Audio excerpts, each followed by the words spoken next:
Hello, beautiful people. My name is LaDavia Jones, and this is the first episode of The Nostalgia Factor.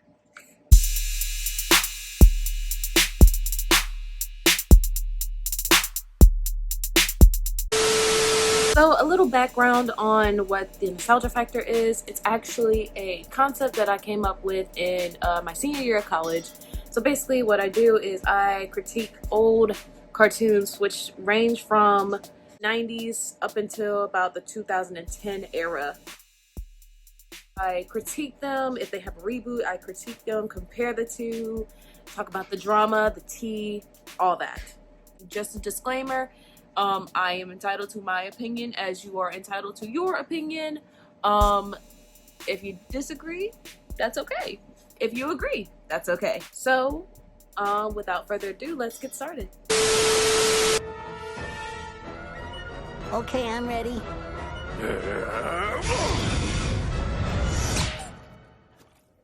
I said I'm ready. Huh? What better way to start off this series than with the most iconic show to date, in my opinion? SpongeBob. I live for this show. It is a big part of my childhood. I've watched it for years. Seasons 1 through 3 established a big nostalgia factor in kids, including myself. It was these episodes that, this is where all the memes came from, people. And why are you sweating so much? And why do you look so hungry? And... No, wait, it's not what you think. So let's talk about the history of SpongeBob and how it came to be. SpongeBob first arrived on the scene in 1996. Nickelodeon needed a new mascot after Rocko's Modern Life, and the late Stephen Hillenburg was already familiar with the subject of marine life. Each episode was introduced to Nickelodeon in 1997. It wasn't long until the Sponge would make his debut in May of 1999 after the Kids' Choice Awards that year. It was already successful after 3 seasons. It was after the movie, however, that the original creator, Stephen Hillenburg, wanted to end SpongeBob. They wanted to push for more seasons. So that's why you have 101 different seasons. I say that very loosely because I know that there isn't 101. But nothing will beat seasons 1 through 3 of SpongeBob. This was paying homage to classic television. You got the slapstick comedy, but everyone learned something at the end of the day. Because most of the original producers from SpongeBob moved on and a new production crew was introduced to the franchise, it's inevitable that some changes are going to surface. And with a reputation like SpongeBob's, these changes, though gradual, feel like the producers are walking on thin ice. It was after season 3, however, that the show started to lose its quality. So by the time season 4 was rolling around, most of the original producers and creators had already moved on to bigger and better things. So, of course, there was going to be some drastic changes. Each character, their worst traits were exaggerated with each season after season 3. So, if you recall a season 6 episode, Sandcastles in the Sand, the premise of the episode was Patrick and SpongeBob, they were on a trip to the beach, they were playing in the sand, and it goes left really, really quick. They basically tried to destroy each other with sand. Nickelodeon, this is all that y'all had to come up with? This is it?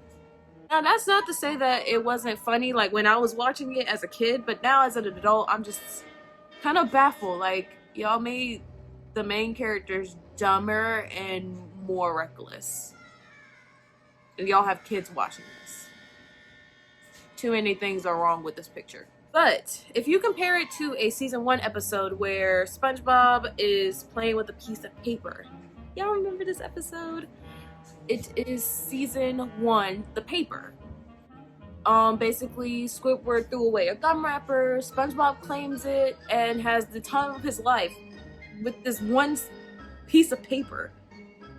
And even as he's entertaining himself with this one gum wrapper, he makes Squidward regret throwing it away. And it was satisfying in the end to see that Squidward didn't have the same fun as SpongeBob. Do y'all remember when Hillenburg first started SpongeBob and he said that he didn't want any spin-offs? And then they wait till the man dies. And then they make Camp Coral and the Patrick Star Show. What? What? Don't get me wrong. I haven't watched these shows enough to actually love or hate them. They might be good. They might be crap. It's okay. But I will say, Nickelodeon, why did y'all make the comic relief character the star of his own show? Did we not get enough of Planet Sheen? Did we not? Did we not get enough of that? We don't remember that dumpster fire? I feel like Nickelodeon relies heavily on SpongeBob SquarePants, the entire franchise, and this is what happens when you stretch things past their prime.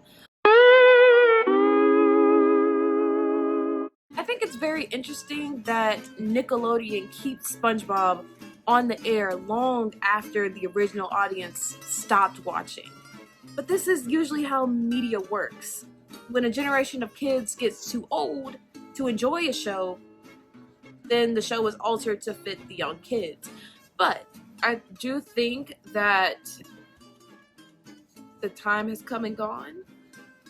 Don't come for me in the comments. Don't come for me. 20 plus years. It's been on for a little minute, but there are some shows that have a long runtime. That's perfectly okay. And sometimes, you know, they do need to shake things up to keep relevance. That's perfectly okay. But anyways, guys, that's all the time that I have for ranting today. Thank you guys so much for watching this video. If you like this video, please give it a thumbs up. And if you like my content, make sure you subscribe and join the cool kids. Love you guys. I'll talk to you later. Bye.